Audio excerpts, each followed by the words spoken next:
the Roots of the Science podcast with your girl, Anne with an E. Hello, everyone, and welcome back to another episode of the Root of the Science podcast with your girl, Anne with an E. If you are new here, welcome. It's always such a pleasure to have new listeners. And for my usual people who keep coming back, thank you so much for tuning in. It's always such a pleasure to have the regulars listening in once again. Remember that you can follow the show on social media such as Twitter, Instagram, and TikTok at The Root of the Science Pod, or you can follow and like the pages on LinkedIn and Facebook at The Root of the Science Podcast. And also a reminder that you must listen to the show on wherever you love to listen to your show. And also remember to click the notify button so that you're notified when a new episode comes on. Also a reminder that if you want to be on the show, or you know there's somebody who I should chat to on the show, please reach out to me via DM, or for faster communication, send an email at therootofthestarpod@gmail.com and we shall get back to you.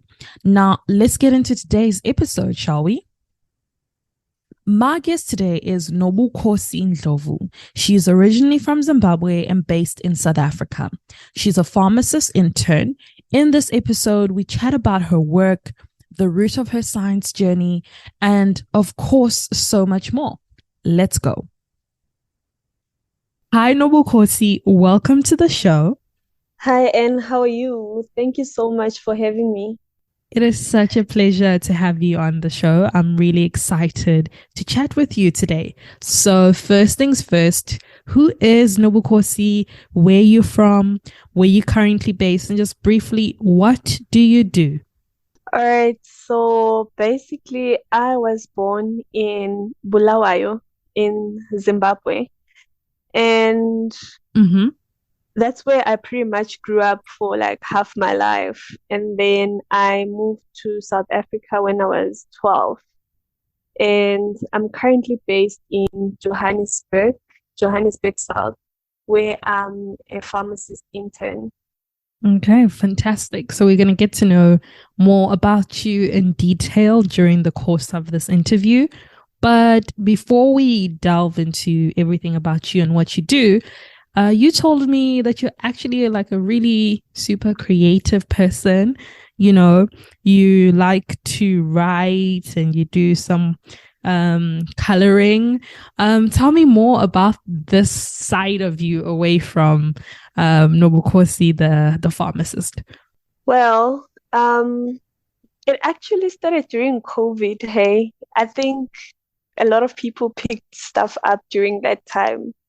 I've never really been one for drawing. I've ever been so bad at it, you know. But then, during COVID, you know, I was bored, guys. Like, you know, bored with the rest of the world. So I just was scrolling through Pinterest, and I just thought, you know what? How about I start coloring instead, since I can't draw? Yeah. And I never actually thought that it would come this far, because now I'm like, you know, here at this age, still getting coloring books. But to be fair, don't they call them adult coloring books anyway? So it's not like kiddies coloring books. It's still coloring books, guys. But you know, like, it's just one of those skills that I've loved improving. I can definitely see the improvement. Like, it gets better all the time. I love doing it. Wow. It's relaxing.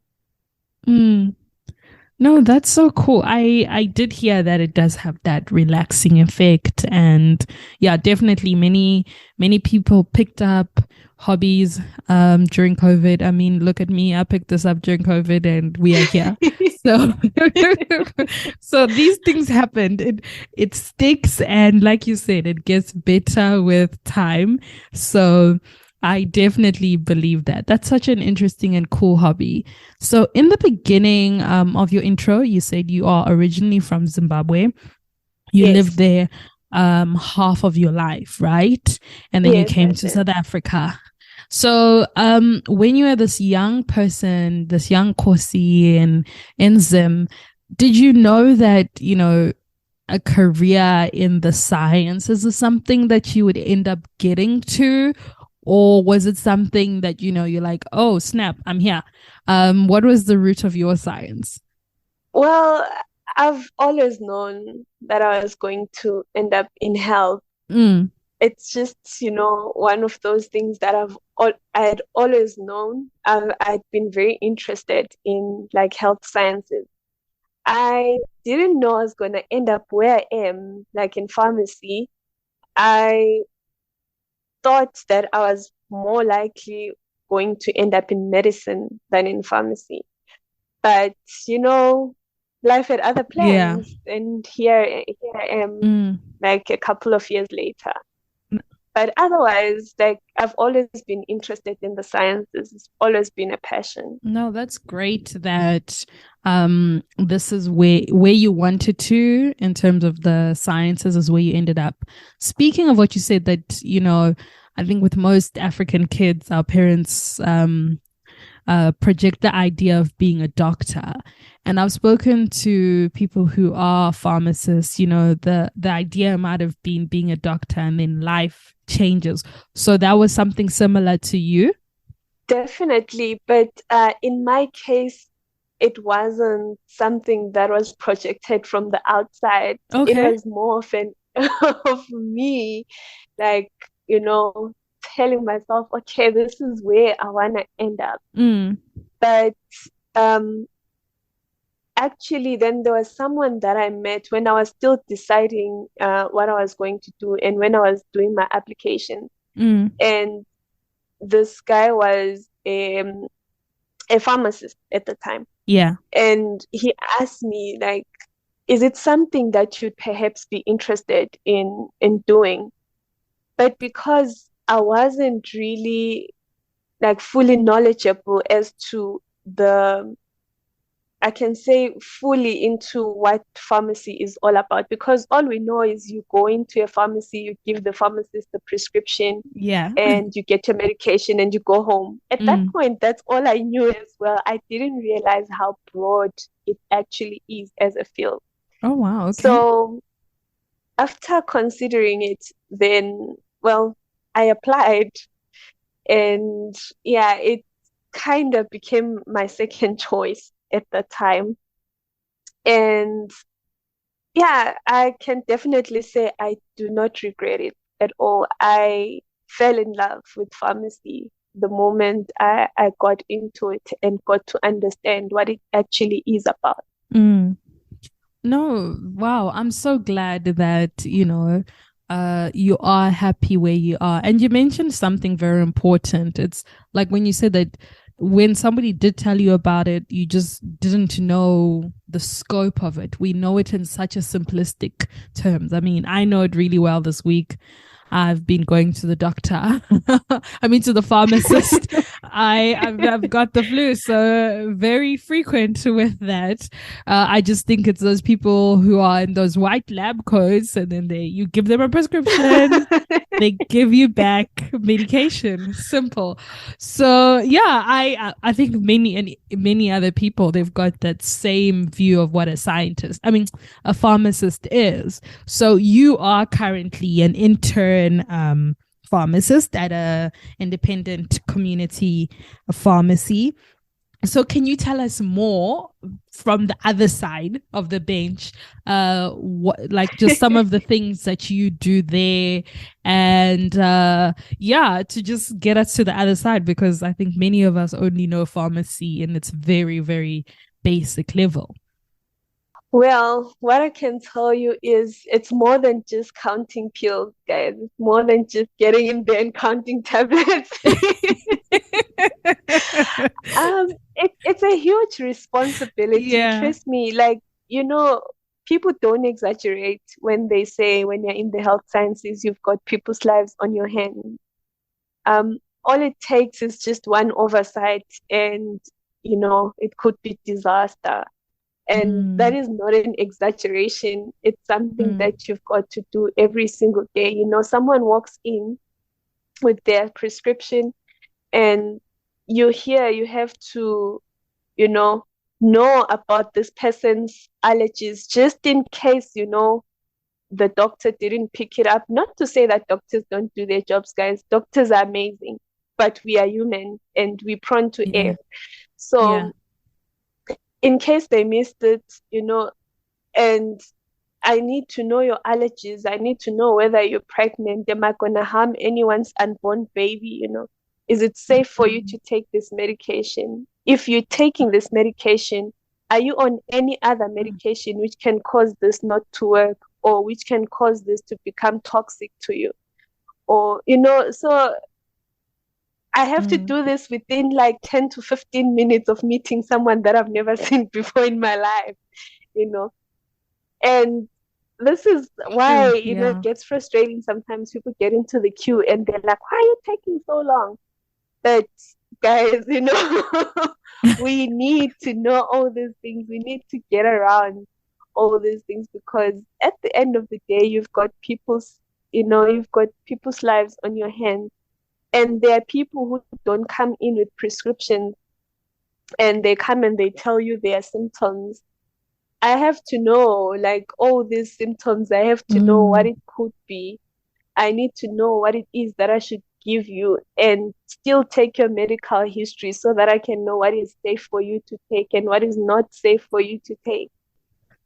And then there's also the administrative part of it. You have a whole lot of filing that you have to do. And in my case, because it's a community pharmacy, I also need to do like injections, and so it's quite, a wide scope of things that you get to cover just in one day. By the time you go home, you'd have done all of these things in one day. Sure. And for so many people. Definitely. Like, the seasons changing, it's people with allergies, it's flu, it's all these other things.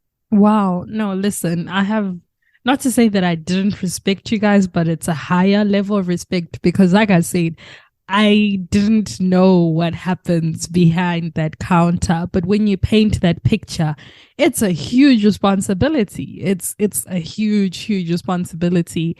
And wow, kudos to you and the amazing the amazing people, the amazing pharmacists. Thank you. And I think thank you so much. I don't necessarily want to go and see a pharmacist anytime soon, because I'm trying to be better from my own flu. But when I see one, I'm going to be like, you know what? Thank you so much for the work that you do, because wow, it's a lot. And like you said, that you're like, sometimes as people who didn't go to the doctor, you now have to be like the diagnoser of all these symptoms that they come to you. And that can be a bit overwhelming. It can be. It's as overwhelming as is reading the doctor's handwriting, hey? Oh, yes, the doctor's handwriting. But hey, you guys know how to read it. We can't read it.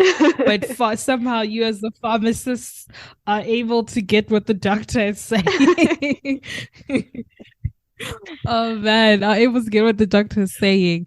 No, Khosi, wow, what honestly, I know this is a very like summarized version of everything that you do, but like in that short snippet, I think many of us can take like note, and just in terms of the importance of the work that you do. But you mentioned to me that before this, there was a moment before you were employed, before you're working at the community clinic.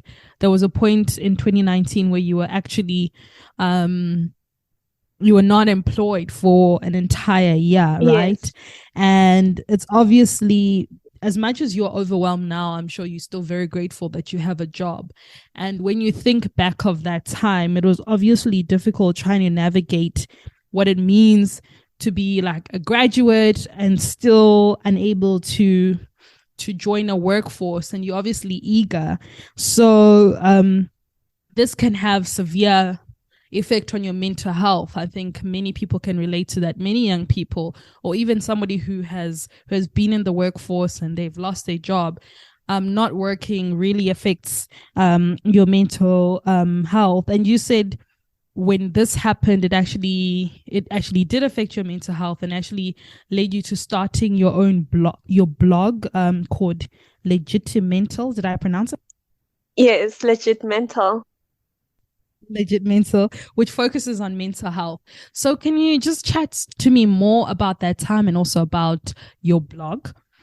Definitely. Yeah, it was a difficult time. When you're at school, you've got this picture of how life is supposed to be like after graduation. You think, everything is just a bed of roses. Life is going to be great. But you don't really mentally prepare for that possibility of you being at home, because somehow, you don't want to be negative about it. But I think it's becoming more and more of a reality now, with more people getting out of school and finding it difficult to join the workforce. In my case, yeah, it was very difficult, but I'm grateful that I had quite a great support system. My family was there for me. I was staying at home, and I had support of friends, and that really for me went a long way. So I'm really grateful that I had that kind of support. But at the same time, it sort of like puts you in a position where you feel like you failed somehow, but it's not your fault, but you can't help but, get that feeling. So it's really one of those things that were very difficult to navigate. But I would agree with you to say, in as much as life is hectic at the moment, I'm very grateful to be in a position that I'm at right now. And yes, when I was at home at that time, I ended up starting like a blog. Like I said, I'm interested in writing, even though some of my writings don't end up making it out there because I find them a bit personal. But yes, Yeah. I do write. And at that time, I started, just reading a lot about mental health and basically what it means, and I think it was that time when there was like a huge wave on social media about people trying to interpret like all these, different conditions that people suffer.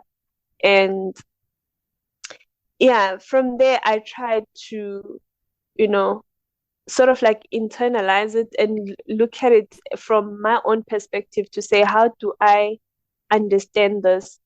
And how then can I interpret it in a way that the next person can also understand it? So I started it off as a coping mechanism, so to speak, like a self-help thing for myself, but ultimately ended up thinking, why not just put some of these things out there? And with a bit of support here and there, I managed to get it out there. I haven't written in a while, but the blog is still up. And, I'm hoping that when things get a bit calmer, I'll be able to pick it up again. But it's still online, still relevant, even like a couple of years later. And yeah, like I said, I'm hoping that when things get, a bit better, when I get more time, then I'll be able to put more of the writings up online. No, that's amazing. That's really amazing. And I like what you said, that even though you haven't written in a while, posts like that are still relevant because, like the type of advice and even your musings on, or your perspective, somebody could be going through something and that's perfectly exactly what they need. So the fact that it's still available and, it's, yeah, I'm sure it's very much helpful. And what a wonderful way to help cope. Because there's sometimes, even like you said, you had the support, you were living at home, etc. But sometimes the mind is the mind, and nobody can really help you with your own mind. Okay, well, there are some help, therapy, etc. But sometimes you need to process things on your own, and we all process things differently. And for you, if it was writing that helped you process, I think that's pretty awesome. Thank you. Yeah, it's just one of those things. I think, we all have our different things that help us. But I think, with writing, it puts you in a position where you are on the outside looking in. You become more objective in the way that you look at things, as opposed to just, sitting down and thinking about it. Sometimes you need to be that person who's, looking in from the outside. No, I hear you. And have you ever looked back now at some of the things that you've written versus where you are now and just do that comparison, like when you're writing in that moment? Definitely, definitely. It's, when you reflect and you realize, oh my goodness, I didn't realize how bad it was at that time. And yeah, you see how far you've come. It's, you basically just, well, in my case, I use it as a measure of growth. And, it really goes to show as a person that in as much as it might be looking bad at that particular moment, things actually do get better. Yes. Oh, yes to that. And, sometimes that feeling feels so permanent. And you're like, oh my goodness, there's nothing after this. And this is all that I'm going to be. But what a wonderful moment to be able to reflect back on that moment and be like, wow, yes, it was bad, but thank God. We've moved and you've gotten past that, and congratulations on your job.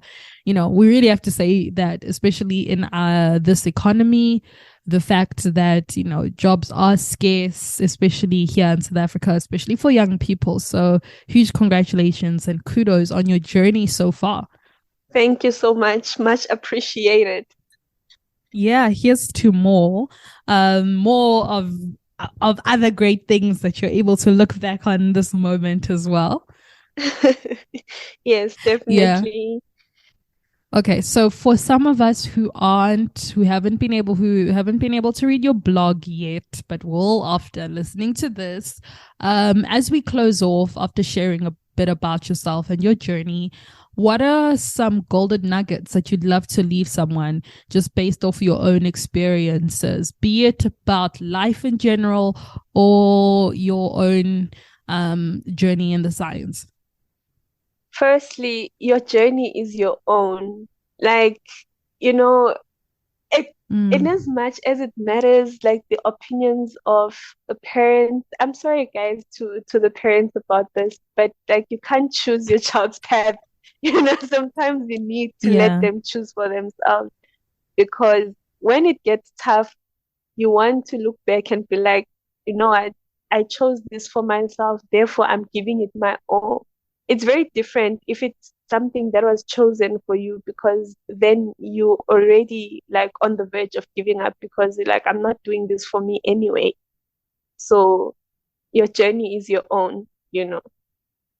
And for people who are looking into going into pharmacy, if you're interested in pharmacy, what I can say is I really hope you love chemistry, because this degree is entirely chemistry based. So I really hope you love chem. Of course, there are other things that you have to learn, but I think chemistry is like the core of it. And pharmacology is, ask anyone on the street who's come across pharmacology, they'll tell you that's the beast that's waiting for you on the other side. But besides that, not to scare people off, pharmacy is Yeah. amazing. You can basically, in a nutshell, it's quite broad. You can go into hospital pharmacy, you can go into industry where they manufacture and, make the medication. You can go Mm. into regulatory where you're Mm-hmm. pretty much dealing with the admin side where people apply to have their medications approved, and you pretty much go over over to the manufacturing side to determine whether or not they're proper. And you can go into community pharmacy, which is what I think a whole lot of us are quite familiar with, like your community pharmacies, the independent pharmacies that you come across on a daily basis. So it's quite broad, and this is not even everything, but these are the more common roles that people end up in with the bee farm. Wow. So interesting. I am learning so much. Like I said, I think so many of us have got such a elementary level understanding of pharmacy. When you said about pharmacy is chemistry, I'm like, oh my goodness. But it makes sense. It makes sense. But it didn't click initially. So thank God I didn't get into that. No, but wow. Thank you so much for educating me, and I'm sure many other people who did not know much about this industry, even though we are so, like you said, familiar in terms of our community pharmacists, who we are grateful for. But I hope somebody is inspired and educated, and and we appreciate pharmacists more. And I wish you all of the best with everything that you're doing. Thank you so much for coming on the show. Thank you so much, Anne, and thank you for having me. It is such a pleasure. And to everybody else who's tuned in, thank you so much for listening to another episode of The Root of the Science podcast with your girl, Anne with an E. Until next time, goodbye.